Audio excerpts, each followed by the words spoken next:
This is Denise Evans reporting live from the History News Network station. The year is 1829.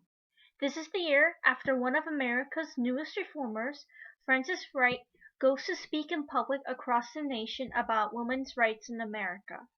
Frances Wright was born on September 6, 1795 in Dundee, Scotland, and was orphaned 3 years later. She was raised by a conservative aunt whom Frances disliked, and went to live with her uncle when she was 18. Frances's uncle was a professor of moral philosophy at Glasgow College. This is where Frances read books on the United States and was interested in America's philosophy. She went to America at the age of 23 and toured for 2 years.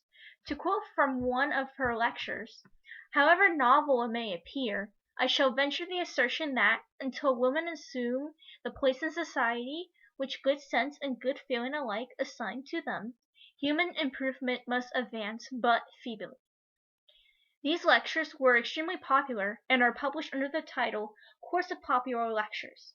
These lectures are quite popular because of Frances's great public speaking skills, and that speaking in public is usually done by men, so it surprises many that a woman dares to speak in public.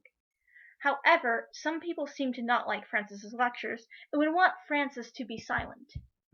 One thing's for certain, Frances's lectures will surely be remembered as a part of American history as one of the few women to speak out in public and to have her lectures on print. This is Denise Evans, signing off.